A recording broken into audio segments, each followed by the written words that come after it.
Start off with is platforms, because as all of you know, right, there's tons of platforms that are out there. There's Twitter, Facebook, LinkedIn, now there's Google+. So I just want to ask each of you and you know, give a short explanation of what you think are the best platforms for an agent to be on. What do you think people get the most bang for their buck? And I'll start with you, Jimmy. Well, personally, I believe you have to actually look at where your customers are first before you decide on whatever platform you really want to use. That's really the starting point, rather than looking at the platforms first and looking at which one to actually use. So my recommendation is to just to think about who are the people you're trying to connect with and where are they right now. And that's what we have to really, I think, actually define first before we even get started and decide on technology. Simple answer though is it's really Facebook. I think the majority of consumers are on Facebook right now. In our state of Massachusetts, last time I checked, there's about 3.6 million consumers on Facebook. So that's just an incredible amount of people. It's too large to ignore at this point. So at the very minimum, it's a good idea to start with Facebook at least, in my opinion. Okay, Matthew, what about you? I think that's an interesting question because I think in many ways the customer chooses it for us. Something like that. Like for us in New York, like Foursquare is very, very popular. And that isn't like necessarily a choice we would have naturally made when thinking about social media, but it's a choice that New Yorkers kind of made for us. So I think, when sort of tempering advice about platform choice, it's very easy to be seduced by all the choices and feel a pressure to be on all of them. But the challenge in being on all of them is being on one of them well. So focus becomes very, very important.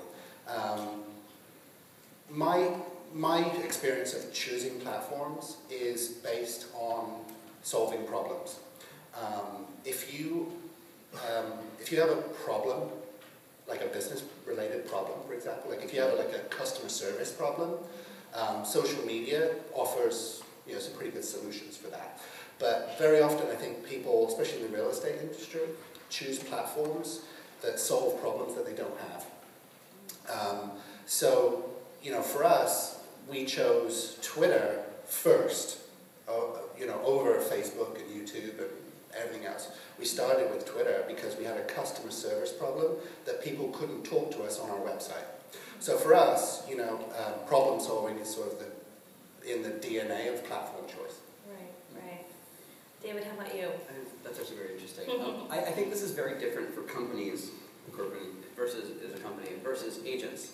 And instead of asking yourself first, where do I think I'll find the most customers, I say, what social media are you already using? If you already use Facebook every day, you need to just shift the way you use that a little bit or augment it a little bit to then use it as a client generation platform. If you're using Twitter already, use Twitter. If you're already on all those sites all the time, great. Then use some tools and spend some time leveraging all those platforms. I know I come to a lot of these conferences and sit on these panels and I see agents saying, well, where do I start?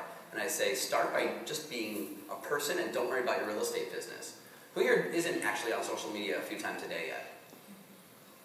Okay, there's a few of you. The rest of you are already, and that's great. And just use the platforms you're on already. You've already started doing what you need to do every day. You're engaging with people through social media, and you should just be using those also for generating business for your professional. Great. Heather, how about you? Well, I think it's a great question because everyone's always hearing that you need to be on social media, but we're also talking about, making the best investment with your time. So like was already said, I think that you really should choose one or two and really delve into them deeply instead of trying to be on everything all at once. And also, as Katie, you were talking about earlier, how your blog can kind of act as a hub for all of your social media presence. My focus is a lot of times on the blog and the differences between blog and being on Facebook, where you can put your content on Facebook, but sometimes you're reaching a different audience with your Facebook page versus your blog. For example, one of our agents, she focuses a lot on her blog, and she's getting a lot of out-of-state leads, people that she doesn't necessarily have any other connection or second second-hand connection to, because she's using their blog and she's getting up their page on Google with her blog. Versus on Facebook, other agents choose that because they want to build upon the relationships that they already have and people that they might have friends who want to get in touch with a real estate agent who themselves are thinking about making a real estate purchase. So they're reaching two different audiences. One is reaching people who they may have no other way of reaching, versus Facebook, which is reaching people who staying front of mind for those people that they already have some sort of, even if it's a small connection with. So I think, different audiences for each platform.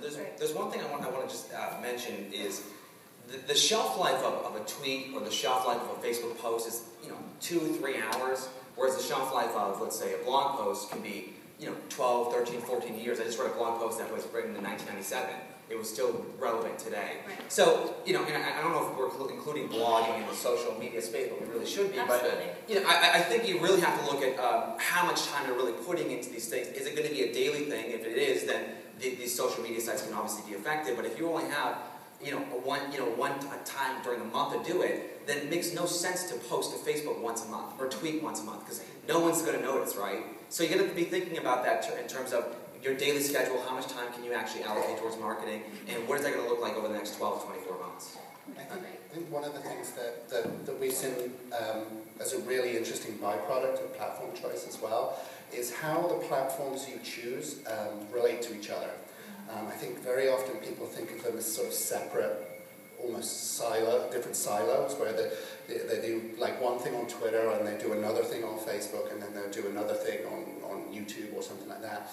But, whilst it's really true that there's different audiences on different platforms, like our Twitter followers behave in a completely different way than our Facebook followers, and the goal of each one of those platforms for us is very, very different. We do, for example, like much more of a kind of B2B type thing on Twitter and a B2C type thing on Facebook.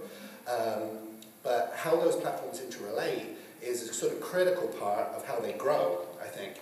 And if you think about it in terms of sort of like an interrelated ecosystem of marketing effort, if you like, it allows you to recycle content that's working on one into the other. So, for example, I will create something. The wheel each time. Right, so that becomes like a huge time saver. Plus, it improves your overall product. Hey, Katie, one quick question. I'll throw this to Matthew. It's actually a really interesting question that I haven't really had before. So, there's someone basically said, we have a Facebook page, we have 2,000 fans, we feel like we're doing good. How do you go from good to great? How do you go from good to great? I'm a big believer that data beats opinion, and I think that the answer really lies in the insight that you glean from the data. You were talking about stories earlier. I think that one of the big things in terms of growing an audience is trying to transition how you think about those people that are following you. They've made a conscious decision to sort of sign up for your presence in the newsfeed. And that's a great position for you to be in, but nobody is more interesting in their world than them, right? So, not you. Right. And when you're posting content, you're actually competing against all the other people inside of those 2,000 different news feeds. You're competing for visibility, and you're competing for engagement, for want of a better word. So the answer to how do I sort of grow my fan base, on the one hand is in the data, in terms of being able to understand what works outside of just anecdotal stuff. I have a sense that when I post things about food, it does better, or photos are better, things like that. The answer is actually, going to come from the followers themselves and the data, I think. So in terms of going from good to great, experimentation becomes a really key part of that. Right. Trying something new and going out of your comfort zone. I think people get sort of lulled into this sort of repetitious content posting cycle, especially in Facebook, and being able to step outside of that and do something completely unrelated and completely unexpected can be very, very powerful.